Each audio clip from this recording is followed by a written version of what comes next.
ഇട്ടിട്ടുണ്ട്. അതിനകത്ത് കാണിക്കുന്നുണ്ട് ക്രാബ് ക്ലീൻ ചെയ്തെടുക്കുന്നത് എങ്ങനെയാണ്. അപ്പൊ നമുക്ക് നോക്കാം ഇതിലേക്ക് വേണ്ട സാധനങ്ങൾ എന്തൊക്കെയാണ്. അതിന് വേണ്ടിയിട്ട് ഞാനിവിടെ 1 ഡസൻ ക്രാബ് എടുത്തിട്ടുണ്ട്. ഞാനിവിടെ എടുത്തേക്കുന്നത് മീഡിയം ടൈപ്പ് ക്രാബാണ് എടുത്തേക്കുന്നത്. ഈ ക്രാബ് വളർത്തിയെടുക്കാൻ വേണ്ടിയിട്ട് ഏറ്റവും ആദ്യം ക്രാബ് വേവിച്ചെടുക്കും. അത് കുടംപുളിയൊക്കെ ഇട്ടിട്ടുണ്ട് ക്രാബ് വേവിച്ചെടുക്കുന്നത്. ഇങ്ങനെ കുടംപുളി ഇട്ടിട്ട് വേവിച്ചെടുക്കണേന് ക്രാബ് പറ്റിച്ചെടുക്കാന്ന് പറയാം. അതിന് വേണ്ടിയിട്ട് ഞാനിവിടെ 2 വലിയ കഷ്ണം കുടംപുളി എടുത്തിട്ടുണ്ട്. ഈ കുടംപുളി നന്നായിട്ട് കഴുകിയിട്ട് വെള്ളത്തിലിട്ടിട്ട് കുതിർത്തിയിട്ട് വേണം എടുക്കാൻ വേണ്ടിയിട്ട്.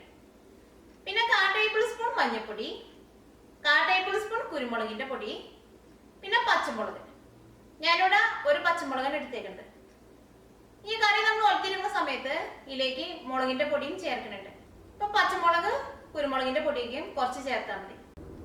ഈ കറി വളർത്തിയെടുക്കാൻ വേണ്ട സാധനങ്ങൾ എന്തൊക്കെയാന്ന് നോക്കാം. അതിന് വേണ്ടിയിട്ട് ഞാനിവിടെ വലിയൊരു സവോള സ്ലൈസ് ചെയ്തെടുത്തിട്ടുണ്ട്.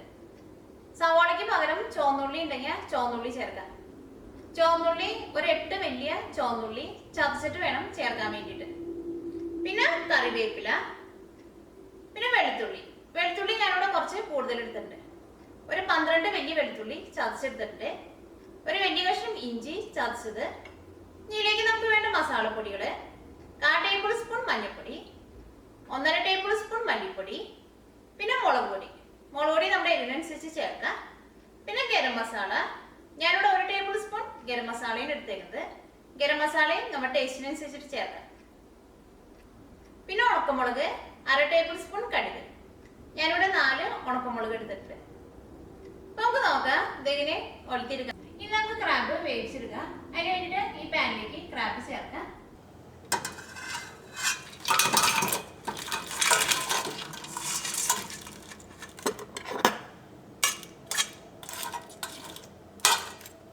ഇതിലേക്ക് നമുക്ക് കുടംപുളി ചേർക്കാം.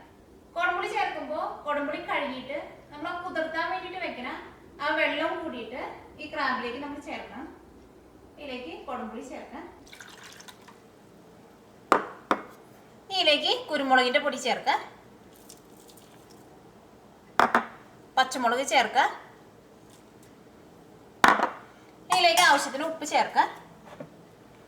ക്രാബിലേക്കും എപ്പോഴും ഉപ്പ് വളരെ കുറച്ച് ചേർത്താൽ മതി. ക്രാബിന്റെ മീറ്റിന് ചെറുതായിട്ടൊരു ഉപ്പ് രസം ഉണ്ടാവും എപ്പോഴും.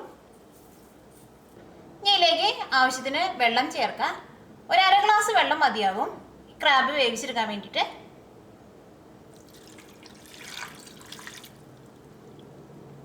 ഈ ക്രാബ് ചൂടായി കഴിയുമ്പോൾ തന്നെ ക്രാബിൻ്റെ ഉള്ളിൽ നിന്ന് കുറച്ച് വെള്ളം വരും. ഇതിലേക്ക് 1/4 ടേബിൾ സ്പൂൺ മഞ്ഞൾപ്പൊടി ചേർക്കാം. ഇതെല്ലാം കൂടിയിട്ടൊന്ന് മിക്സ് ചെയ്യാം. നമുക്ക് തീ ഓണാക്കാം. ഇത് മൂടി വെച്ചിട്ട് ക്രാബ് വേവിച്ചെടുക്കാം. ഈ കറി നന്നായിട്ട് തിളച്ച് കഴിയുമ്പോൾ ഇതൊന്നുകൂടി ഇളക്കിയിട്ട് കൊടുക്കാം. ക്രാബ് നന്നായിട്ട് വെന്തിട്ടുണ്ട്. ഇതിലെ വെള്ളമൊക്കെ നന്നായിട്ട് വറ്റി ഇത് നല്ല ഡ്രൈ ആയിട്ടുണ്ട്. ഇത് നമുക്ക് ഒലത്തിയെടുക്കാം. നമുക്ക് തീ ഓഫ് ചെയ്യാം. ഈ ക്രാബ് ഒലത്തിയെടുക്കാൻ വേണ്ടിയിട്ട് ഒരു പാൻ വെച്ചിട്ട് ചൂടാക്കാം. തീ ഓണാക്കാം. ഇത് നമ്മൾ ഒലത്തിയെടുക്കുമ്പോൾ ഇതിലേക്ക് നമ്മൾ തക്കാളി ഒന്നും ചേർക്കണില്ല. ആ കുടംപുളി ഇട്ടിട്ട് വറ്റിച്ചെടുക്കുമ്പോൾ തന്നെ ഇതിന് ചെറുതായിട്ടൊരു പുളിരസം ഉണ്ടാവും. ഇനി ചൂടായ പാനിലേക്ക് വെളിച്ചെണ്ണ ഒഴിക്കുക. ഈ കറി നമുക്ക് വെളിച്ചെണ്ണ ഉണ്ടെങ്കിൽ വെളിച്ചെണ്ണയിൽ ഉണ്ടാക്കാം. അതായിരിക്കും കുറച്ചും കൂടി നല്ല ടേസ്റ്റ് ഉണ്ടാവുക. ഈ ചൂടായ എണ്ണയിലേക്ക് ഏറ്റവും ആദ്യം കടുക് ഇട്ട് പൊട്ടിക്കാം. അപ്പം കടുക് പൊട്ടിയിട്ടുണ്ട്. ഇതിലേക്ക് നമുക്ക് ഉണക്കമുളക് ചേർക്കാം. ഉണക്കമുളക് ചേർക്കുമ്പോൾ അതൊക്കെ ചെറുതാക്കിയിട്ട് ചേർക്കാം.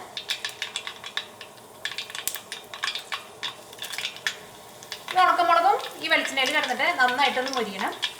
സവോള ചേർത്ത് കഴിഞ്ഞിട്ടുണ്ടെങ്കിൽ പിന്നെ സവോളയുടെ വെള്ളം കൊണ്ട് ഉണക്കമുളക് ശരിക്കും മൊരിയില്ല.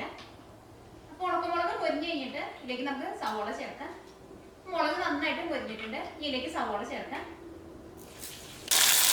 ഇതിലേക്ക് ചതച്ച് വെച്ചേക്കുന്ന വെളുത്തുള്ളി ചേർക്കാം. ഇഞ്ചി ചേർക്കാം. കറിവേപ്പില ചേർക്കാം.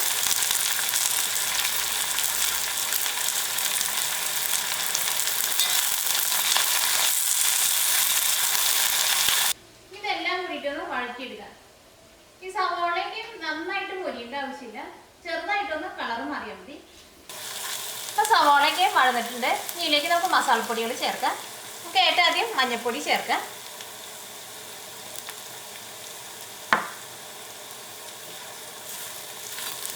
ഇപ്പം മഞ്ഞൾപ്പൊടി എണ്ണയിൽ കിടന്ന് നന്നായിട്ട് മൊരിഞ്ഞിട്ടുണ്ട്. ഇതിലേക്ക് നമുക്ക് മല്ലിപ്പൊടി ചേർക്കാം. ഇതിലേക്ക് നമുക്ക് 1.5 ടേബിൾ സ്പൂൺ മല്ലിപ്പൊടി ചേർക്കാം. അപ്പം മല്ലിപ്പൊടിയും എണ്ണയിൽ കിടന്ന് നന്നായിട്ട് മൊരിഞ്ഞിട്ടുണ്ട്. ഇതിലേക്ക് മുളകിൻ്റെ പൊടി ചേർക്കാം. നമ്മുടെ എരിവിനനുസരിച്ച് ചേർക്കാം. ഞാൻ ഇതിലേക്ക് 1.5 ടേബിൾ സ്പൂൺ മുളക് പൊടിയാണ് ചേർക്കുന്നത്. മുളക് പൊടിയൊക്കെ ചേർക്കുമ്പോൾ തീ നന്നായിട്ട് കുറച്ച് വയ്ക്കാം. അല്ലെങ്കിൽ മുളക് പൊടിയൊക്കെ പെട്ടെന്ന് കരിഞ്ഞു പോകും. അപ്പോൾ മുളക് പൊടി ഈ എണ്ണയിൽ കിടന്ന് നന്നായിട്ട് മൊരിഞ്ഞിട്ടുണ്ട്. ഇതിലേക്ക് നമ്മൾ വേവിച്ച് വെച്ചേക്കുന്ന ക്രാബ് ചേർക്കാം.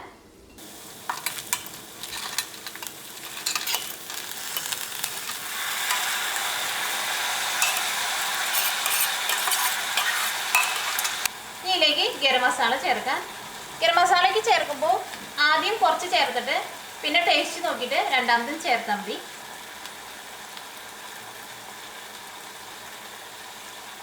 ഇതെല്ലാം കൂടിയിട്ടൊന്ന് മിക്സ് ചെയ്യാം.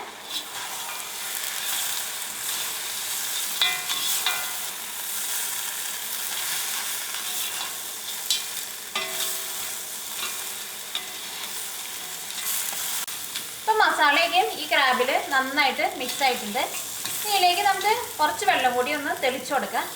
എന്നാൽ മാത്രമേ ഈ ക്രാബിൻ്റെ ഉള്ളിലേക്ക് ആ മസാലകളൊക്കെ ശരിക്കും പിടിക്കുള്ളൂ. കുറച്ച് വെള്ളം ഒഴിച്ചാൽ മതി.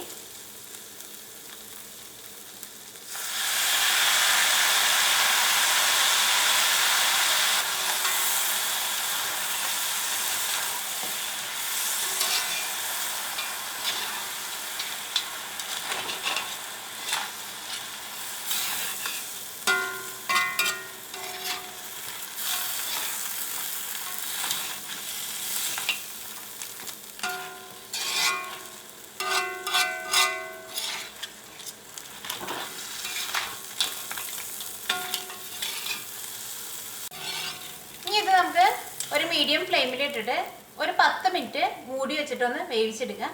അപ്പോൾ ക്രാബിൻ്റെ ഉള്ളിലേക്ക് മസാലകളൊക്കെ ശരിക്കും പിടിക്കും. ക്രാബ് മുളത്തിയെടുത്തത് റെഡി ആയിട്ടുണ്ട്.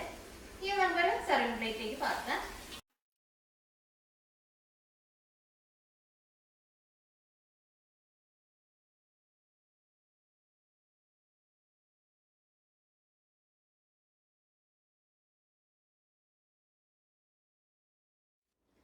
ക്രാബ് ഒലത്തിയെടുത്തത് റെഡി ആയിട്ടുണ്ട്. ക്രാബ് ഒലത്തിയെടുത്തത് റെഡി ആയിട്ടുണ്ട്.